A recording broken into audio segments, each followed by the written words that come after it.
Hello, welcome back. I am Jamie. That is JJ in one of these boxes, and with us is an incredible guest, the newly crowned inaugural Journey Pro champion, the Coyote himself, Christian Rose. How are you, sir? Doing great. Pleasure to be here, guys. The champ is here. So, but we can see this one. We can. No. Oh, Jamie. Oh God. Well, I'm just amazed that we finally got you because we've been wanting you for a long time. But like we were saying before this, like I'm too much of a bitch to be like, hey, show you want to be on my podcast. Like I feel like that to be rude. But thank you. I'm really excited you're here. No, I saw your guys' interview that y'all did with Chris and thought it was great. Loved it. So, we are ecstatic to have you on here in very timely fashion, being that we just got off. For those of you listening or watching here, we recorded this not too long since the culmination of the inaugural Journey Pro Championship tournament at All Good Things Flow into the City, and one of the greatest things that we have ever experienced in wrestling, where Christian beat the villainous Jeremy Wyatt in front of a cell phone lit crowd to become the champion. So thank you for joining us, and thank you everybody for watching. Thank you for listening. Christian, we're gonna kind of go off the rails here a little bit, but talk about that moment, because I know we talked about this with a lot of people. We made Chris cry for like 20 minutes straight, which was fantastic. Yes, we did. We knew, he told us, he's like, I'm gonna cry. Like, I know we're gonna, but talk a little bit about that, because the general consensus always has been never been a part of anything like that. But from the competitor standpoint, talk a little bit about that. So I was already like my confidence in my abilities and my motivation for wrestling, it wanes in and out sometimes. Sometimes I think I'm really good. Sometimes I think I'm absolute trash. Sometimes I want to wrestle every week as much, double shot, triple shot every week. And sometimes I'm like, I don't ever want to leave the valley again. The line that I always reference from an old gym class hero song of all things: motivation comes and goes like gas station. And so this weekend, though, I was focused, right? I was in the zone, so to speak. And we get to the point where it's match time, and I consider Jeremy Wyatt a friend and a peer. And he is still one of the most intimidating wrestlers I've ever ring with in my life. He's just unbelievably good. Like it doesn't bear repeating. You know what I mean? Sure. So before the match, before it all goes down, I'm already nervous, right? I'm already like, okay, this is a big moment for me. This is a huge moment for this company. We have a great crowd. They've seen a lot of great wrestling, already. Like, is this to deliver?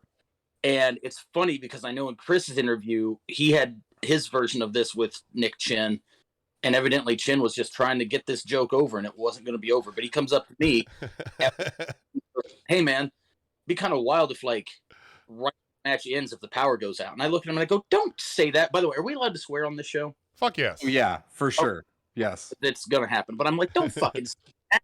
And he's like, oh, this joke. Like, that's, even by my standards, that's not a good joke. What are you doing? Put that out there. Yeah. God hates me, and now you're just giving him ideas. Like, so anyways, I'm over behind the curtain, and my music starts, and it has the very obnoxious like 45 to 50 second intro before the beat hits or whatever. Sure. And don't even get to that. Like, I think I'm like taking a step or two towards the curtain, so I'm there for when the music hits. It all goes black. And in that moment, there's still some lights from like some of the equipment and stuff, but it all kind of goes black. And I turned and I saw Nick Chin, and I ran for him, and he ran from me. And I don't know how he got away from me. I don't know if my eyes were still adjusting or what. I had grabbed him. I would have beat him to death.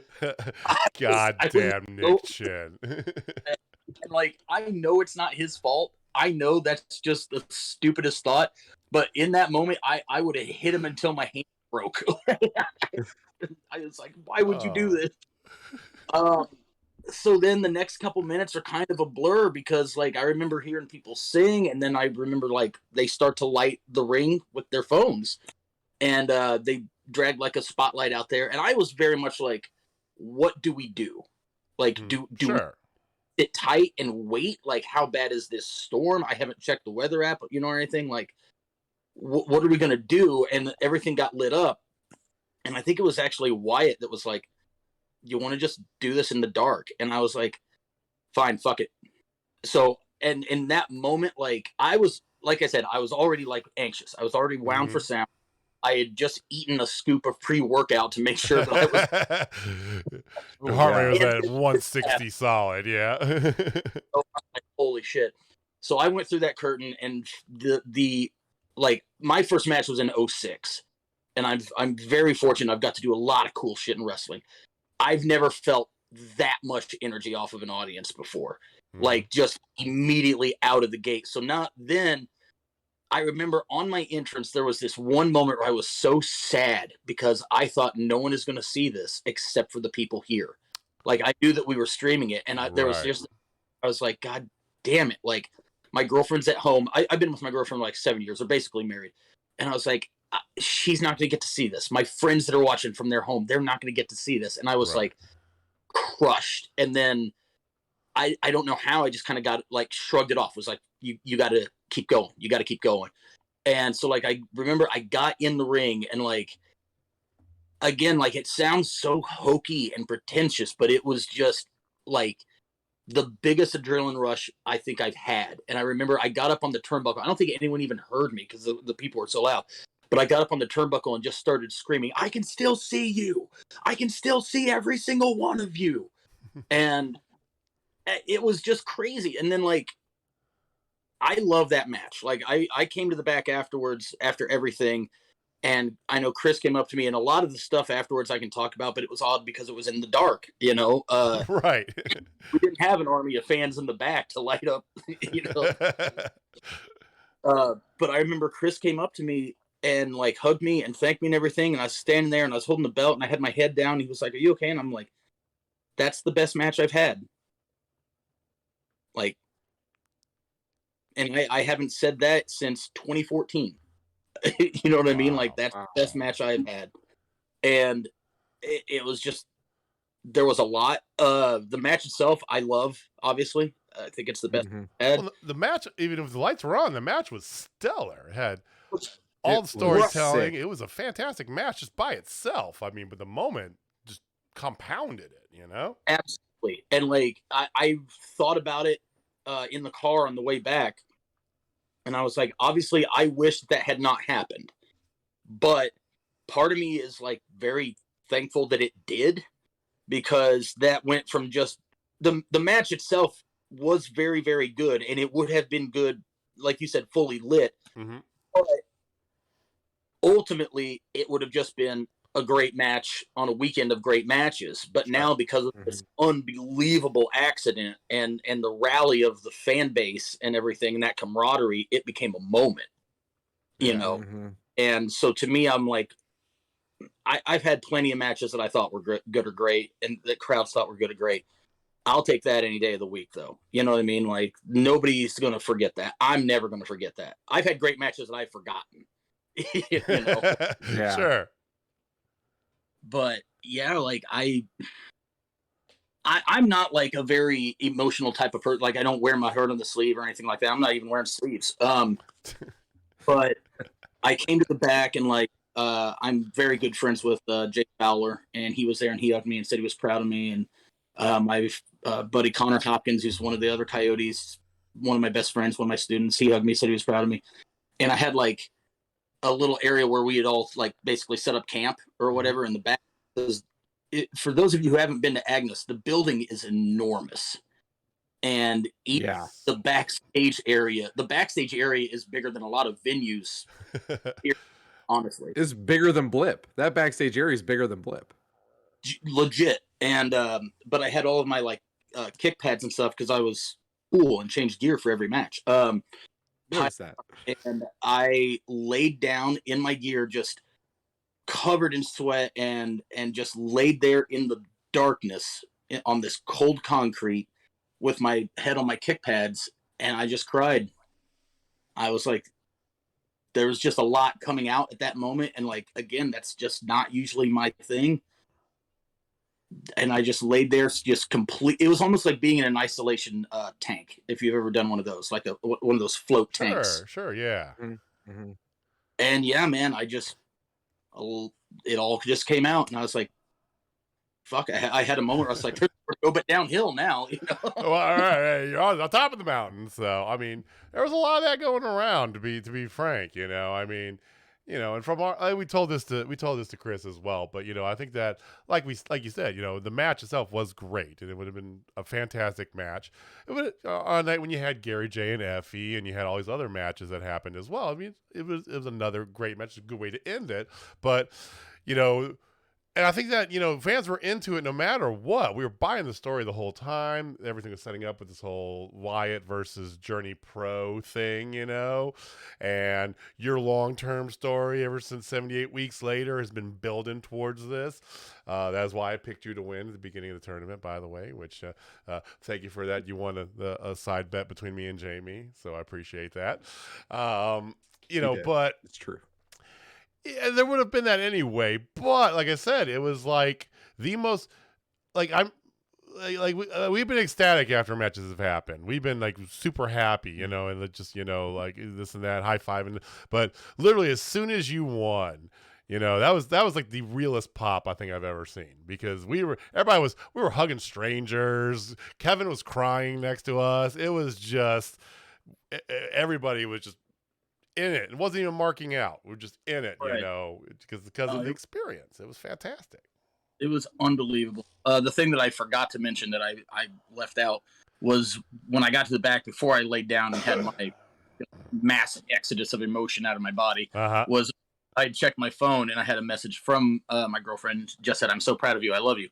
And I was like, huh? So like I immediately responded. He was like, yeah, because she saw like somebody, I think it was maybe Drea actually, was streaming it on Periscope on Twitter. And so one of her friends was like, no, here's the thing. So she did get to see it. And that was the thing that broke me. So I was just like, because it was recorded. Find out the footage. But I didn't know that at that time. I truly thought that like that was going to be just for the people that were in that building that night, which would have been fantastic. Don't get me wrong. I'm not going to, you know, knock that, but just seeing that she was like, yeah, I saw it, and I was like, oh my god. And then that was I mean, life of its own. Yeah, like, and honestly, the reaction from people like afterwards too, it's a thing that drives home a point for me, because I've been adamant about this for years, and Journey Pro is the place that actually has like made this obviously reality for me. I do think that like spectacle in wrestling sells tickets and makes money, and it draws, right? I think that great matches will always draw money, and that's the name of the game. But I have been adamant since almost day one that stories in wrestling, even on the independent level, will draw an audience, and they will create money for a company if you have the patience and the bright performers and the vision and the direction to tell a good story. We saw that during the initial run in Kansas Hall with me and Shotzi. Like, oh my god, yes. That fucked so hard, really. I mean, but it was a great story. That's why, though. I mean, the story you set up for that. A bar in a strip mall on a Thursday night had over 400 people there to see the hero, the villain, get their comeuppance. And I'm like, you know, yeah, man, that took a couple of months to get there. Not that like the crowds were down before, because they weren't. No. But I will never deviate from that. I will always say that there will, no matter how wrestling changes, there will always be money in a good story. And sometimes a good story is simple. You know, I don't think there's anything wrong with that, as long as it has the satisfying or the correct conclusion. Right. I also like something with a little bit of depth and a little bit of nuance. You know, why are we doing, like, to me, I think it's crazy that the two biggest reactions that I've had in Journey Pro were, one, because that crowd wanted to see me lose. So well, they wanted to see you die. They didn't want to see And you then, lose. and then fast forward, and then because they want to see me win so badly, and they got it. Like, yeah, it's pretty cool. Actually, like when you think about it, that's pretty badass. The story arc, as you're saying, that like that polarity switch with the right. crowd. Like I still remember that from 7 to 8 weeks later. Like I'm trying, man. Like when you started doing like I'm trying to be better. I'm trying to be better, and you showed Yeah. it like with your match with Suge D. Like, and you guys have had big time history, and it was beautiful seeing like you were the complete face and he was the heel, which I've never seen Suge do heel, but like in Right. his heel way, he was like, I know who this guy really is, and you guys aren't listening to me and all that. And like he was more offended that we weren't listening. And it was just like that match had so much depth and texture to it. Like I get off on that kind of stuff. Like that is just like pure old school wrestling to me. Like that kind of just level of investment Oh, that you have to your craft is second to none. Like, I thank you, by the way. I appreciate that a big. Like, I'm a big movie guy, and I'm big. I love. we could see that. Yeah. Yeah, there's some stuff back here behind me. I love, like, obviously you're always going to have a place in movies for, hey, this is your hero, this is your villain. Sure. I love seeing one become the other, but have it be justified. Like, I never liked during the Attitude Era of wrestling when Boss Man would leave the corporation, and I'd be at home being like, yeah, fuck the corporation, go Boss Man. And then next week he'd come out and just be like, I love you guys, and they just welcome him back into the fold. I'm like, he hit you with a stick. We're all cool with this. What are you talking about? I prefer stories in wrestling that are almost more like you see it in movies and you see it a lot more in like HBO style television shows where you have like an hour episode or whatever. Show me this, and why are they doing the thing that they do? Like, I don't like the idea that like I mean, it can be done in the right sense, but like just innate evil, right? To me, I'm like, no, evil has to be motivated by something. The bad guys think that they're the good guys. You know what I mean? They have to be able to rationalize whatever it is that they are doing. Sure. Because they think that, no, I'm right, you're wrong. And then the thing of it is that they are wrong. It's also perspective, certainly, too, because if you fall, granted, I mean, I was a big fan of TV show and it dropped off, but I was an even bigger fan of the comic books. But The Walking Dead, has long been said that it's all from the, the governor's group or the Negan's group or all that. It's like they're the villains if you're looking at it from Rick's group. But if you look at it from the other way around, even in the comic books, you take and flip it around, even back to the Shane storyline, it's like Rick is a psychopath, really, and his group are villainous if you're against them. So it's more from the perspective, and the movies tell it from a certain perspective, just like wrestling is from that perspective, right? And then how do you get switched around? I loved it was in one of the promos that I cut, I think for 78 Weeks Later, about how I was doing things in Journey Pro this way, and every time it would get to that big match, I failed. So how long can I keep doing it this way and getting the same result before you have to say, I got to do something different? You know what I mean? Like, yeah. I'm a huge Dark Tower fan. Those are my favorite books of all time. So okay. Big. Once people start to see it, they're like, oh my God, he's been doing it forever. Because I always talk about like, worlds and pro wrestling is a world made of other worlds, and like I have the Crimson Kings logo on my gear and my merch and stuff like that. And so like I always tried to view, spoiler for the 7-book series that none of you are going to read, but Roland just keeps getting sent back to the desert. I always viewed the thing in Journey of, okay, I get to the main event, I'm at the top of my tower, I lose, I go right desert. And so then finally this time it's okay, you do something different and you actually get a better result. So that's but I also, with Journey, it's like I'm working with people that are willing to give me that creative leeway, I guess maybe is what I'm looking for here. Like they'll talk to me and be like, well, what do you want to do? What do you think's the best way to do this? Blah blah blah, which is great. Instead of just like go out there, have a match, make sure it doesn't suck.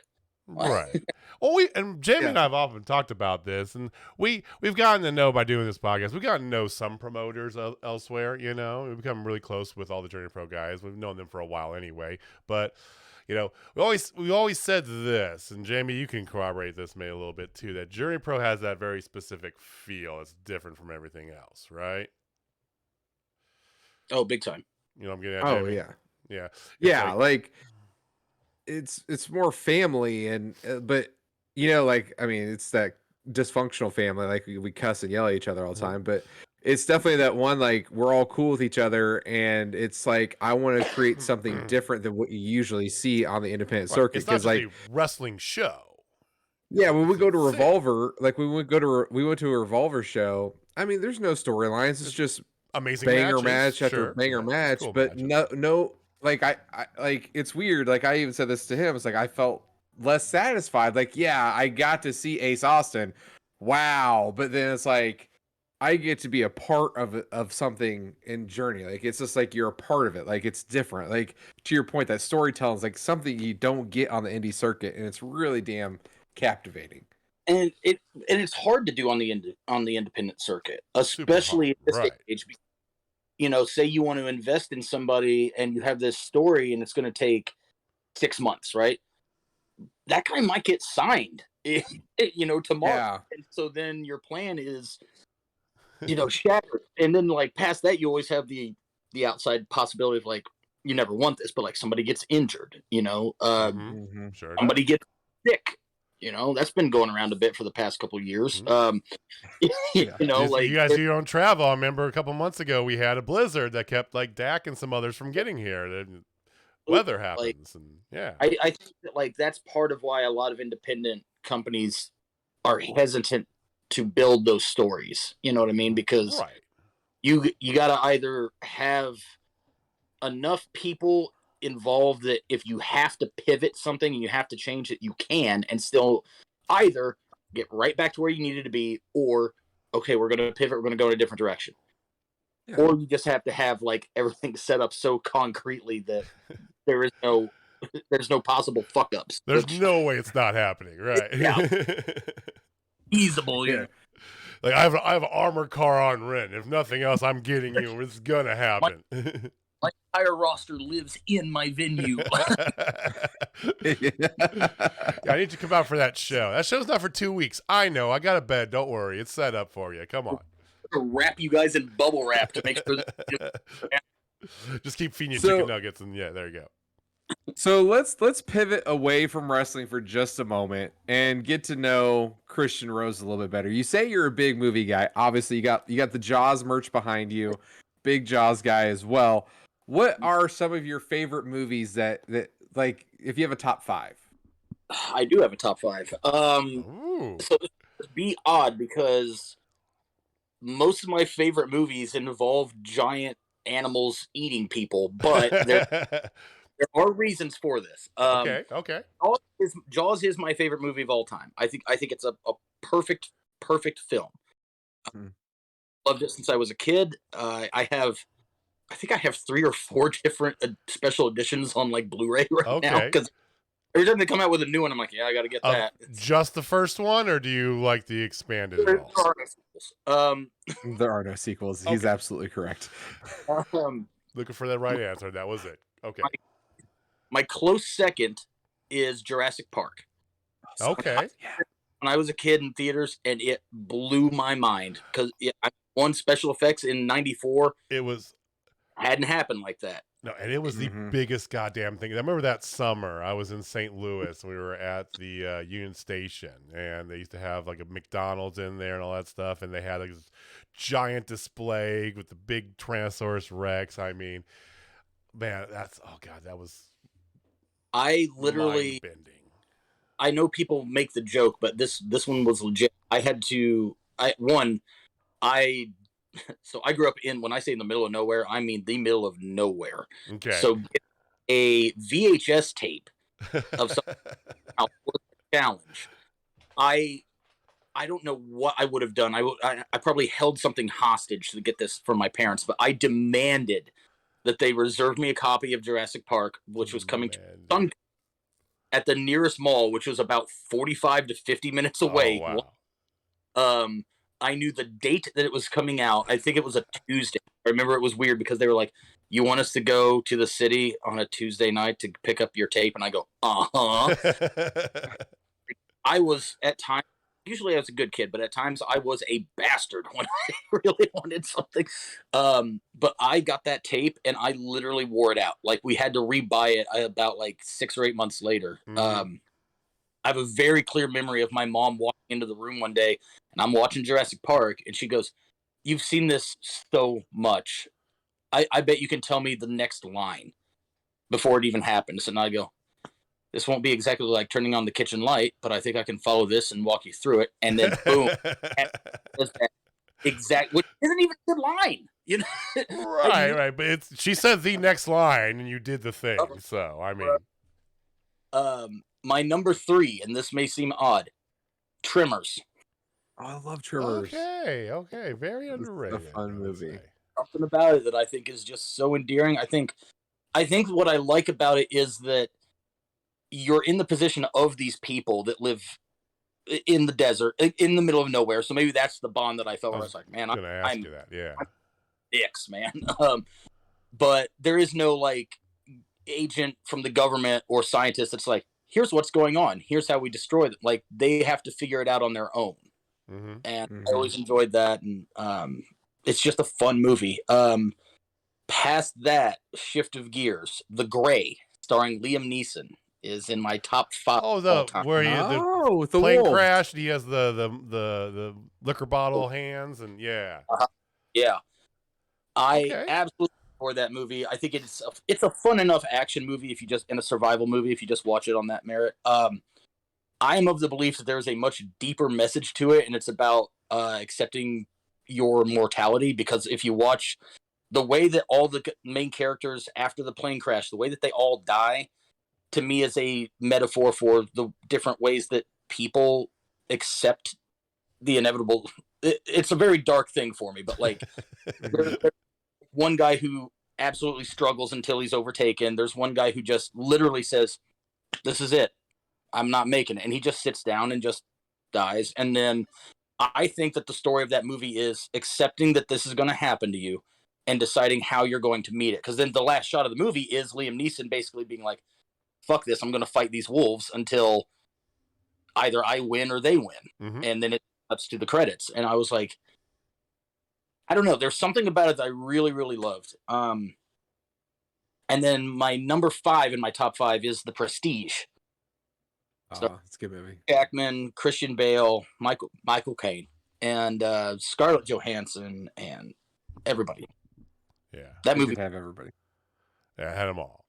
Absolutely fucking rules. I draw a weird parallel for wrestling from The Prestige, where those guys are so dedicated to their craft that they are willing to do anything to succeed at it, but at what cost? And it costs relationships in their personal lives, which happens in wrestling all the time. It costs health. Ultimately, it costs lives. And I love that there's basically I am going to do the greatest thing that you have ever seen, and no one will know how until the very end of the movie. And then when you figure it out, it's the simplest solution of all time. Like that movie tells you what that movie is going to be in the opening voiceover, and tells you this is what this is going to be. I'm telling you what it is, and you're too stupid to get it. And then at the end of the movie, it basically is like, remember when I said the thing at the start, and you're too stupid to get it? You're still too stupid to get it. See, I think that's just brilliant storytelling. Like if you can be at that in your face, and then it's like, and then you still are captivated to sit through the whole thing at the end. You're like, oh yeah, they told me at the beginning. I think it's just wonderful storytelling. It rewards a rewatch. Like that's another one that I've seen countless times. Past that, I love There Will Be Blood, and I love No Country for Old Men. No Country. Oh, dude, that's such a great movie. Such a good movie. So good movie. And it took me forever to see that too, because I was just like, I don't know, it looks weird. It looks not my. And then I saw it. I was like, okay, I get it. This movie is. Yeah. This movie. Don't put that coin in your pocket. It's your lucky coin. and just God, it's such a mix good movie. the others like anything else, which it is. Yeah.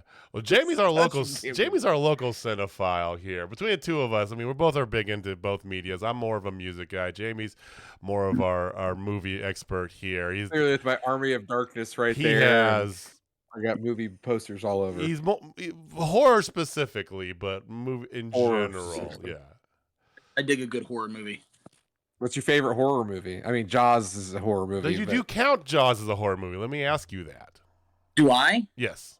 No, honestly, I don't. I know a lot of people do, and I completely can understand that. But I don't. I think it's a suspense movie for sure. But I'd call It checks the boxes.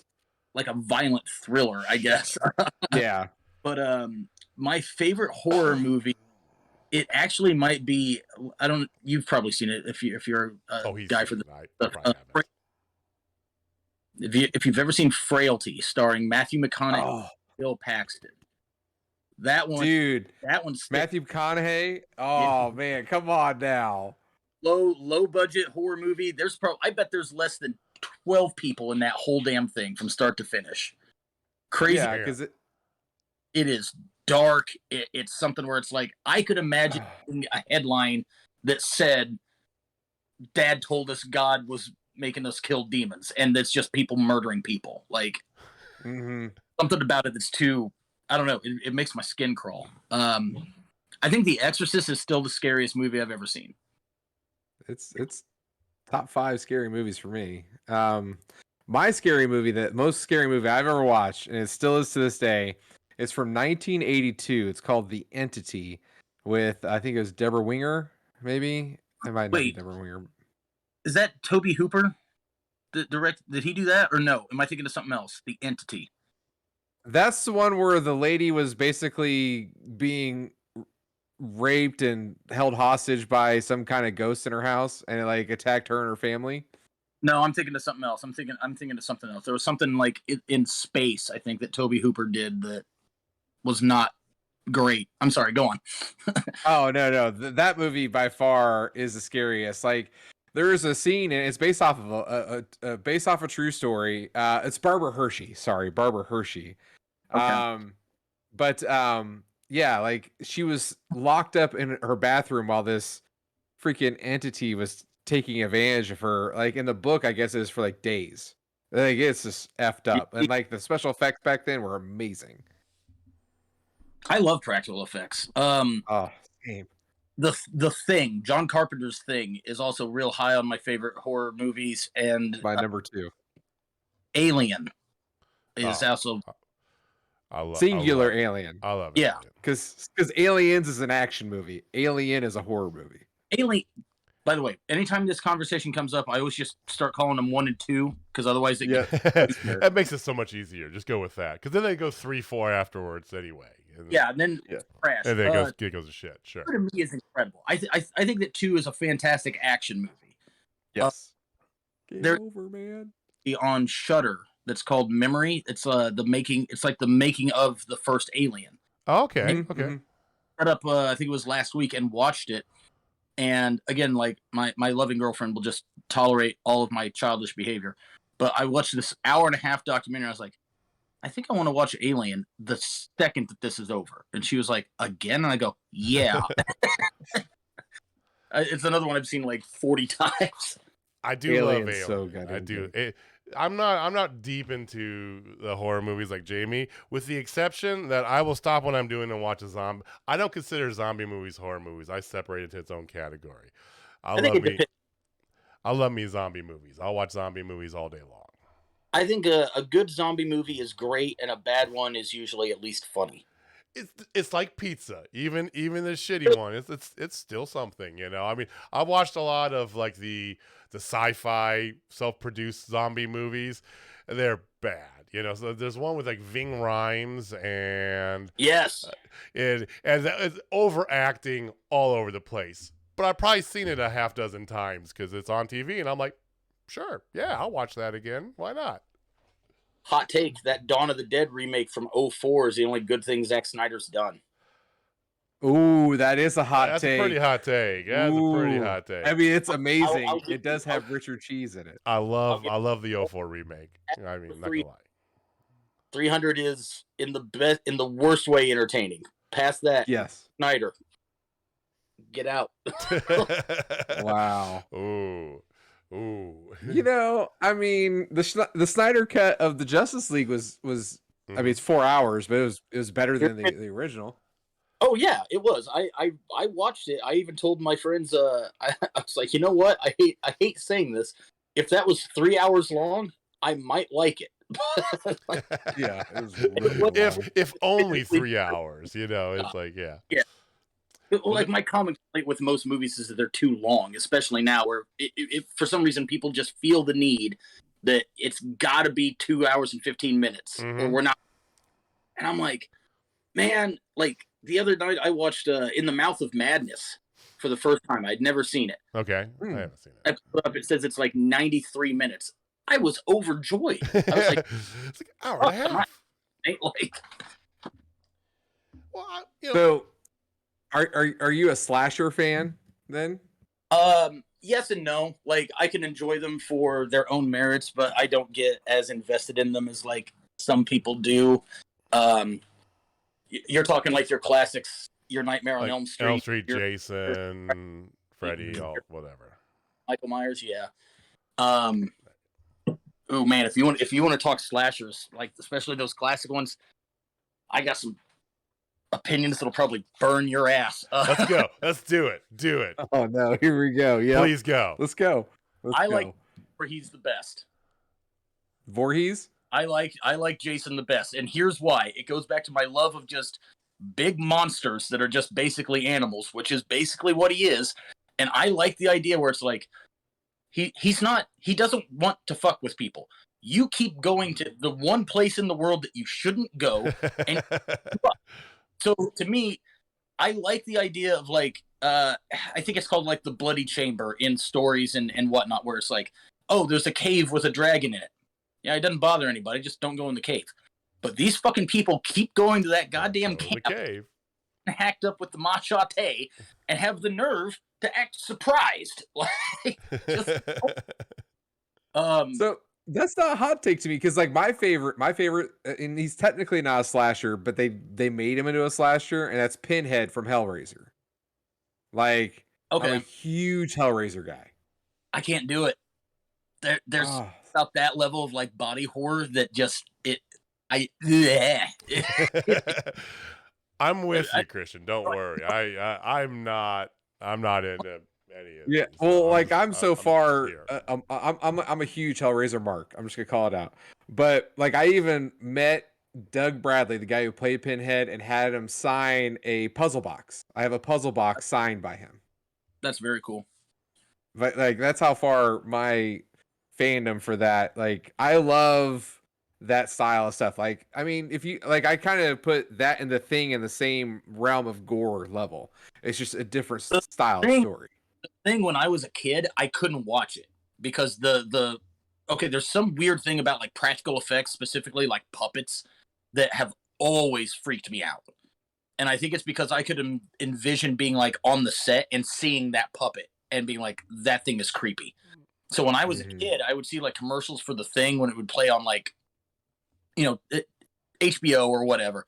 And I was too scared. I was like, I can't do it. That dog's head open. Nope. But then all about it.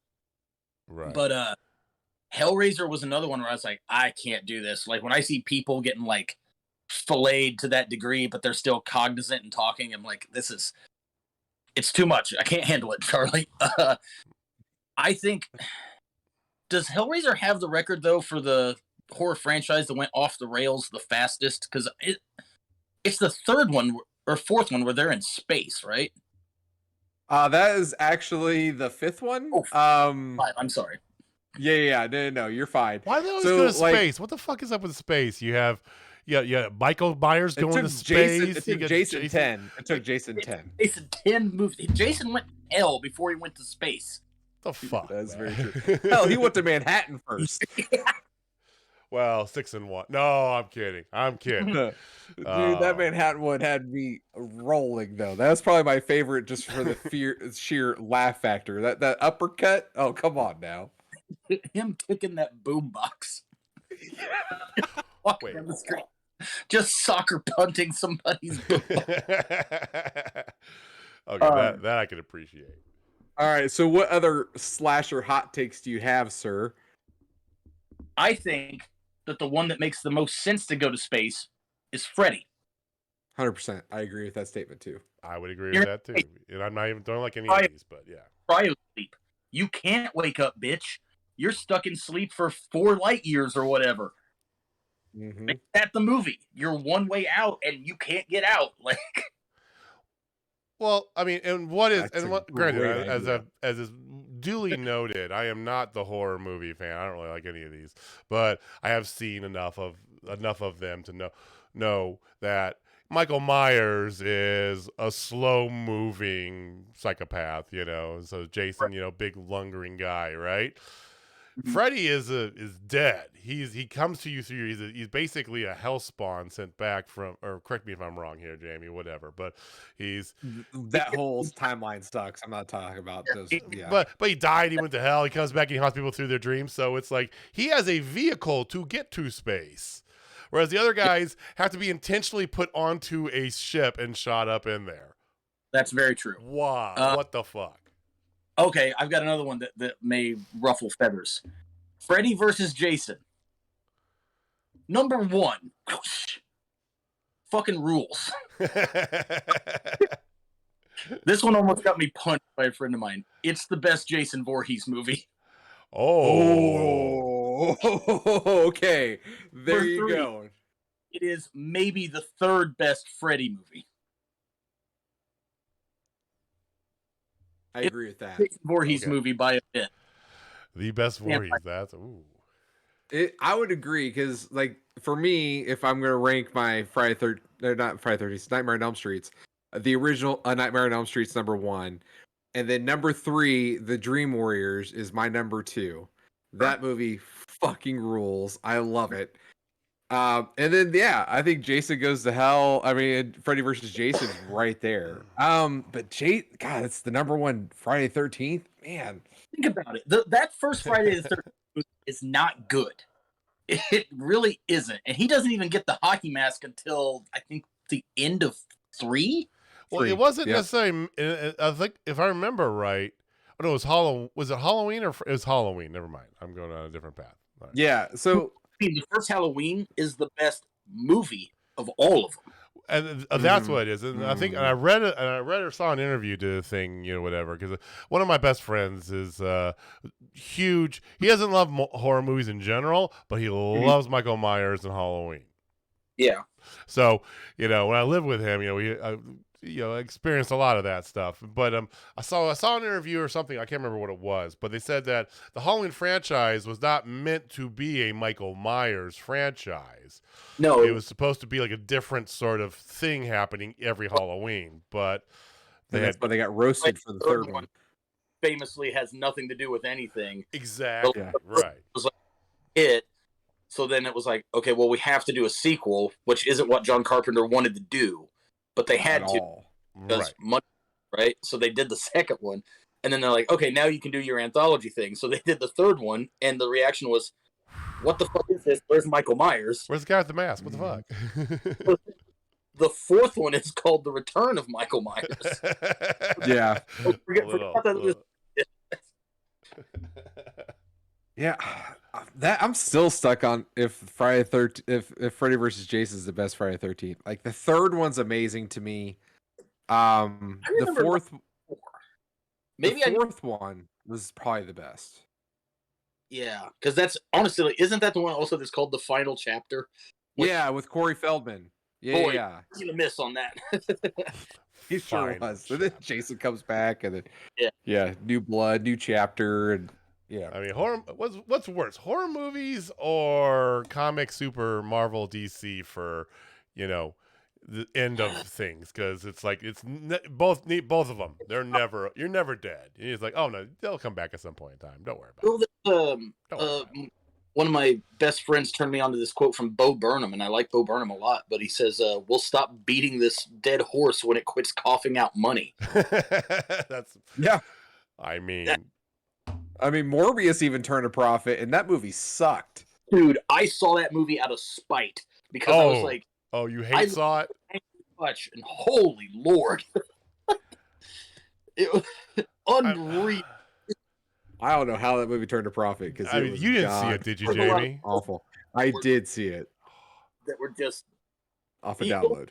See it just to be like, it can't be that bad. Spoiler, guys, it is. I mean, it looked bad, and from a dedicated comic book nerd, Morbius is very obscure hanging fruit to grab to make a movie out of in general. Me and my girlfriend were at the theater like forever ago, and there's a trailer for it that comes up, right? And I didn't know this was happening, right? It was like one of the early teaser trailers, and it ends, and I just go, "Why?" And she isn't like a comic book person or whatever. She looks at me like, "What do you mean?" Or like whispering in the theater, but the movie hasn't started. I go, "Morbius is like a C-level villain in Spider-Man. How is there 90 minutes worth of anything here?" Mm-hmm. And turns out there ain't. Sony's grasping for whatever straw they can get. They had modicum of success, bastardizing Venom, and they're like, well, we'll stick to this universe somehow. That second Venom movie, holy shit, man! I actually liked the first Venom. Not gonna lie, I actually liked the first Venom. I don't think that it's good, but I like it enough to where it's like, I bought it. I will occasionally rewatch it. That second made me physically angry. Right. I look at that first Venom in about the same light as I do X-Men Age of Apocalypse. It's not great. It's not as bad. It's not terrible. I'll still watch it. But the follow-ups to both of those movies, fuck them in the ass, So Venom 2 is the reason why we have yet to see Carnage in a movie. Because you knew they were going to fuck him up. You can't do... It's so hard. Technically, it's so hard to do Carnage in a movie. Because Carnage is... I'd rather seen Doppelganger over that. Murderous and just, he's vulgar. And he's just, you can't really do him in a movie. You can't. It's so frustrating because it's like, Sony just wants to do Marvel movies. They just want to do MCU movies. And I'm like, okay, why don't you have the balls to do something different? You own the Venom property. Make a superhero, a comic book horror movie. He is a monster from space who eats people's fucking brains. Why is this PG-13? Why is it quips? Like, I love Tom Hardy. I think Tom Hardy absolutely carries that first one especially. Mm-hmm. Like, why not do something a little bit different? Why not, like, oh, you have the rights to Morbius. Well, guess what, guys? He's a fucking vampire. Make another, make a good vampire movie and just, come on. Several years ago when Universal was going to do, like, the Dark Universe. Mm-hmm. And then Right. With Tom Cruise. And the whole rumor was that was going to be their answer to the Marvel thing, right? They were going to make these Everybody's trying to make these like bonded universes because Marvel's printing money. I get it. Cool. Okay, cool. Right. But I'm like, okay, so they tried to take like the classic Universal monsters and do like a dark version of them, which on paper sounds interesting, and then the execution was just bad, and that project was abandoned. So I'm kind of like, hey, Sony, why not do kind of that, but with superhero material? Do all the dark shit and just dig into it. So speaking of that, there is a plot right now to introduce the Dark Avengers. Cool. So Dakin and all them, yeah. I mean, who's doing it? That's my question, though. Who's doing it? Because I have no trust outside of Feige. Won't be Joss Whedon. Well, I know that, but if it's not done through Marvel, I don't trust it. I'm excited to see, and as you're watching this, I think it already would have come out, but I'm really excited to see Multiverse of Madness because from all accounts, it's basically Marvel's horror movie. I bought my ticket already. I'm gonna go see it. So You are Oh, nice. in for I'm- the win. I'm going Friday. Yeah, I'm going Friday. I take Friday off and I'm gonna go see it during the day, so I don't have to deal with lines. I usually go on Sundays, but it's Mother's Day, so it's like, oh shit. So I know. I Come gotta on. celebrate the wife. Cumberpatch, take her out. I don't think my stepmother is I don't see her going to see Doctor Strange. You know, it's a it's a woman who watches Yellowstone and shit. You know, which is The old Homer Simpson joke where he's like, Marge, I bought you a gift. And she goes, it's a bowling ball. And he's like, yeah, it has your name on it. He goes, so you know who bought it for you. Oh my god, I will definitely see it eventually here soon. But Yeah, you know, it looks amazing. if there's I'm with you. There's the execution to be made with that if somebody has the balls to do it right. I take it, and the correlation I make is the Netflix Punisher was and I didn't mind Thomas Jane back in the 90s, but you know, Jay Bernthal as the Punisher, the way they did that was the actual Punisher. They followed through with the intent. And that's my whole thing. You know, the Venom didn't follow through, like you said, with the intent. Carnage you can't do in a movie. Morbius, whatever the fuck that was, you know. Somebody follows through with it, they'll have a gold mine. So we'll see what happens. Like I actually really liked Logan from a couple years ago. Oh, I loved Logan. I dug that movie, especially because like I'm a sucker for westerns.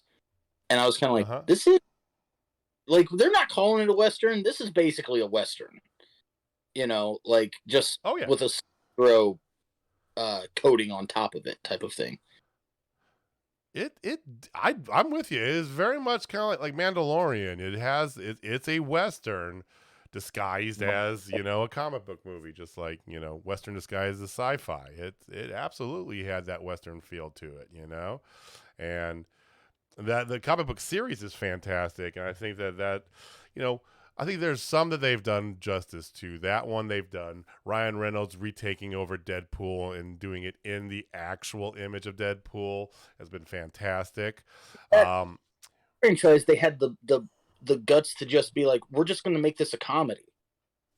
Yeah, you know, like Deadpool 2 especially is just an R-rated comedy in my mind.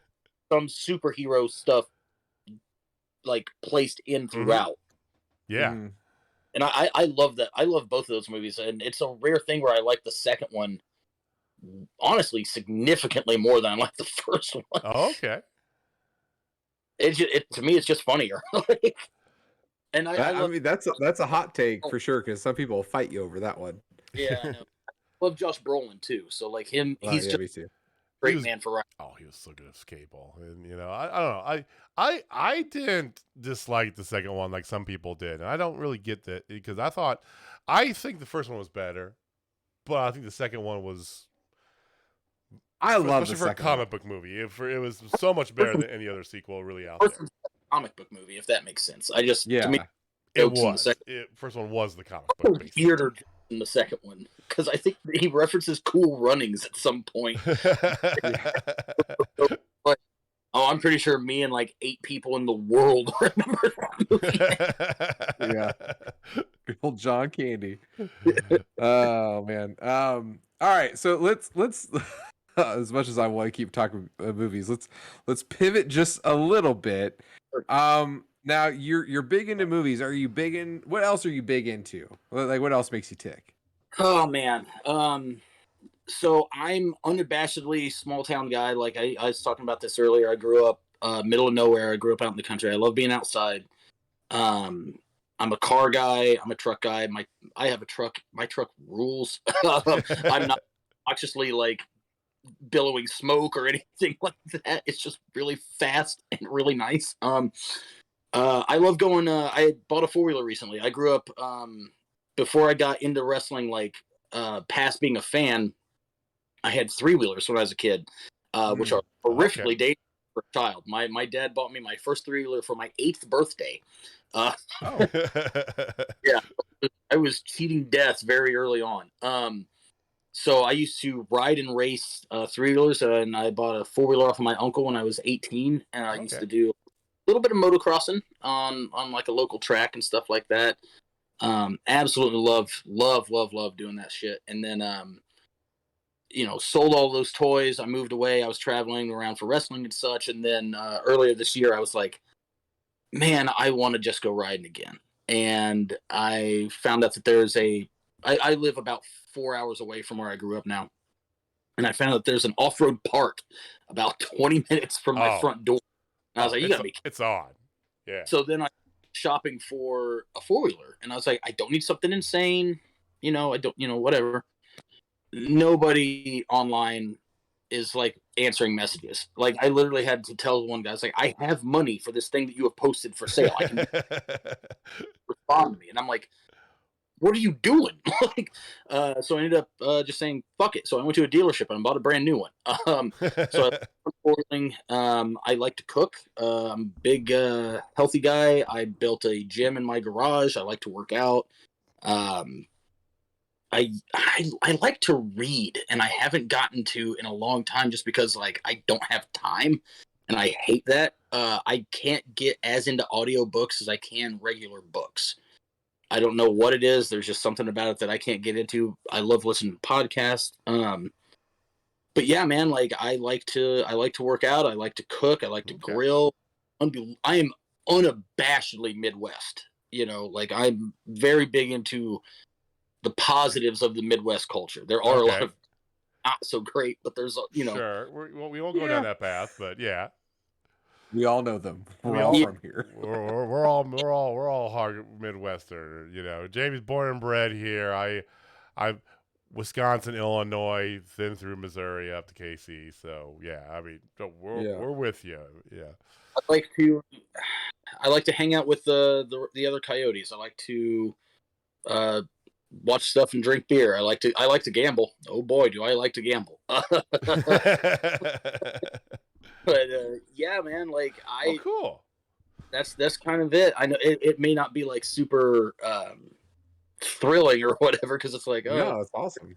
You're into cars, and I'm into obscure vehicles. Is one of my. I'm with you there. You cut out for a second. What did you say? No, I love odd, weird cars. I own a Suzuki X90 for a couple of years, which was hell yeah. I know the worst windows ever made in the 90s on a car. Yeah, that was a hell of a find. I remember tying all of my things together. I had just won a large sum of money gambling, and like days later, I saw that was listed for sale like 30 minutes from my apartment. I was like, I have to have this. Had it for years. That thing was so much fun to drive. It was so much fun to drive.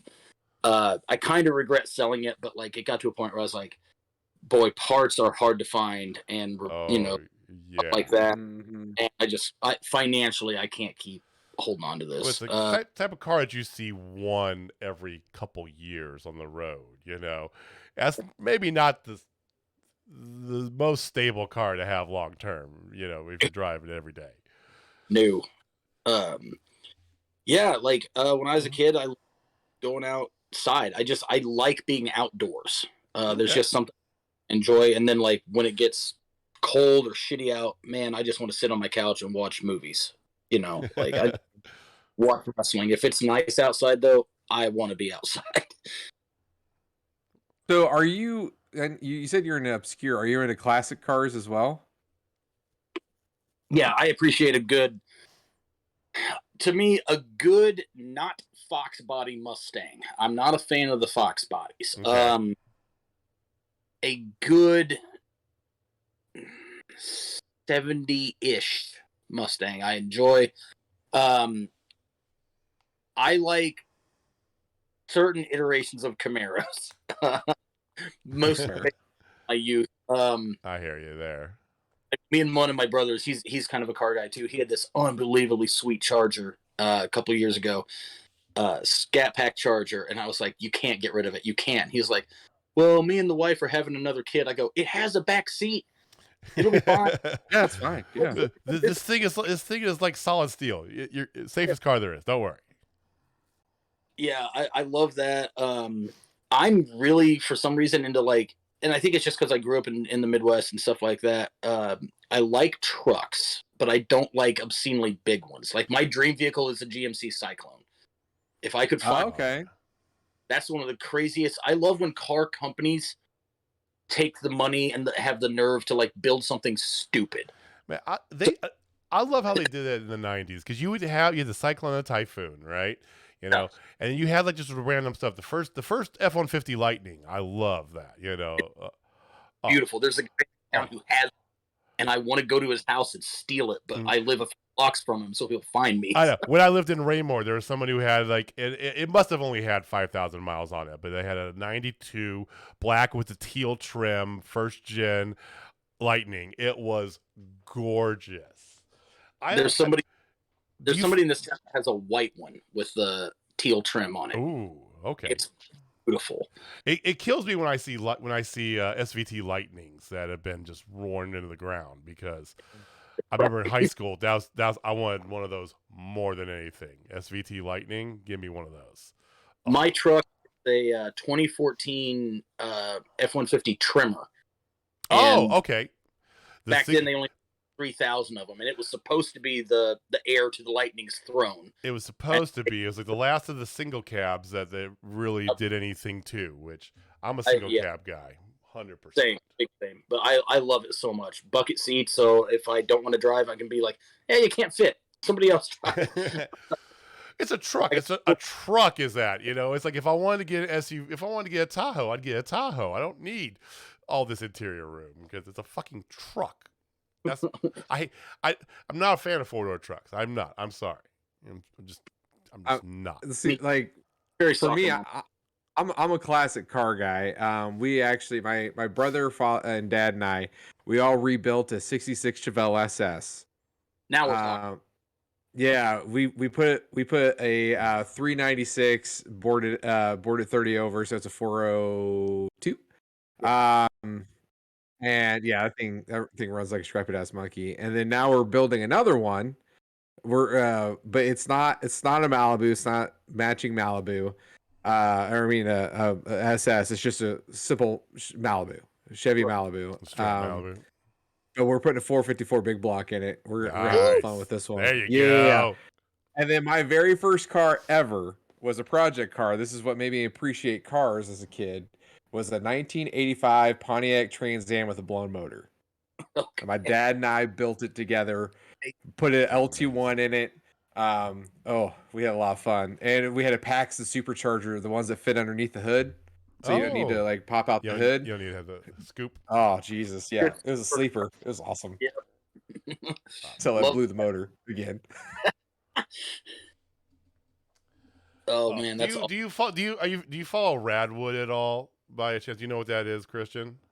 No, educate me. It started off as a single car show every year. They called, and I want to say it was done in Atlanta, maybe, or LA. I can't remember, but it started off just as a car show called Radwood, and maybe it was. Oh no, it was kind of like taking it off of like, instead of being the classic car show, it basically was like, show me your late 80s and 90s cars and show up. Oh. So you had like all these, like first gen M3s and a bunch of Lightning trucks and, random weird ass cars from the 80s and 90s, like a Pulsar with like a, twin turbocharged, or, the Subaru you talked about, or Cyclones or Broncos and Blazers, and just the 80s and 90s, based.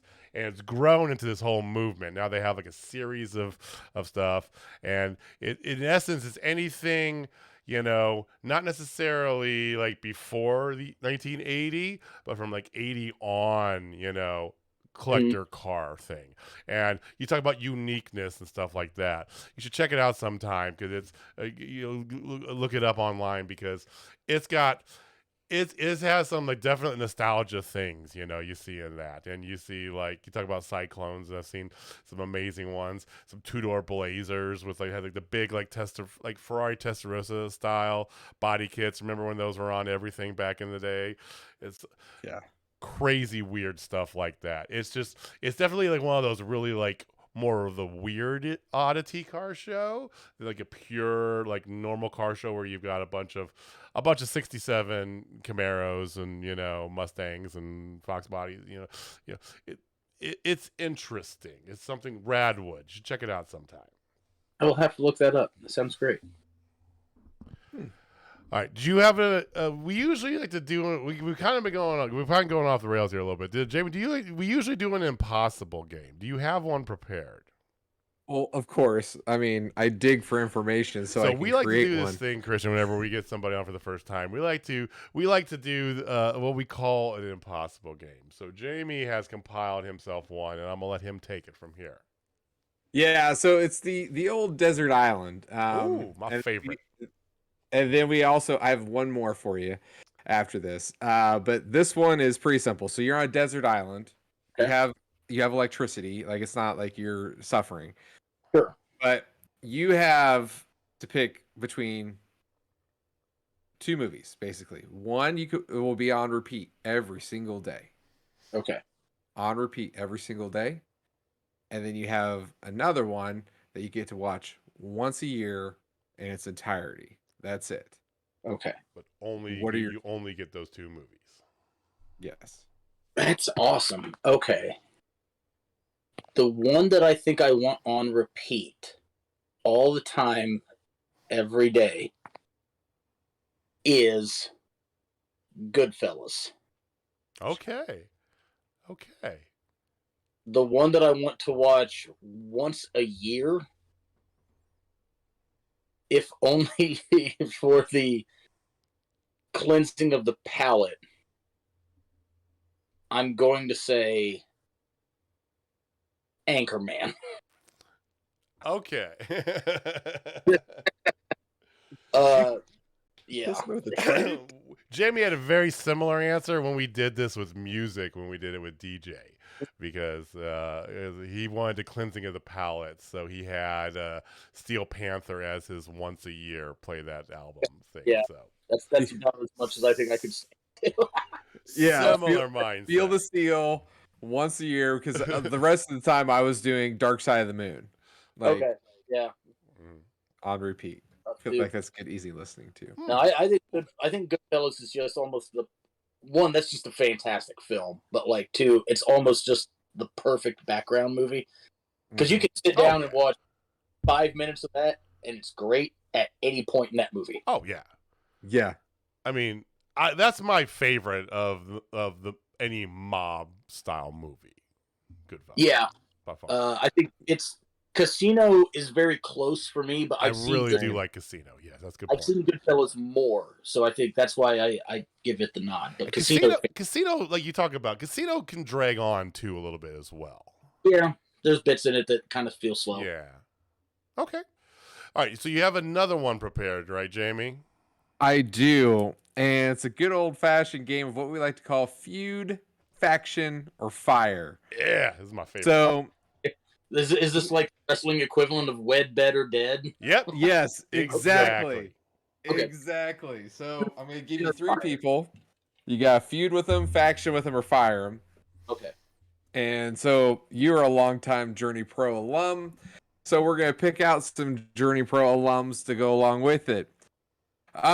So we are going to use Shark Bait. Okay. Do you remember him? We're going back.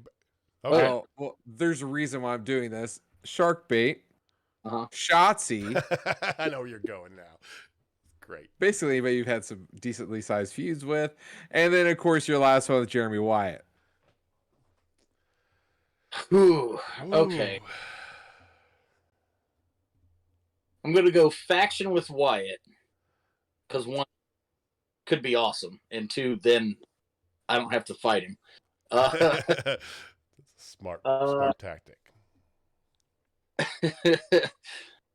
I think I'm going to go feud with Shotzi because it was good the first time. Go back. And I'm sorry, I don't want to get kicked by Sharkbait ever again. So Dude, I remember watching that no rope match you guys had. That's one of my favorite matches. It was so fun, and then until he hurt himself at the very end, and we all saw it. It's like, oh no!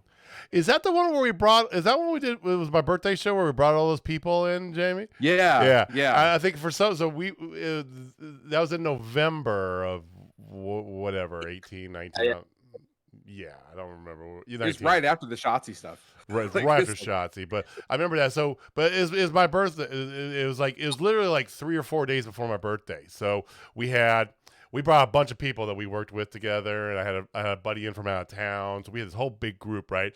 And of them, me and Jamie have been to wrestling shows, right?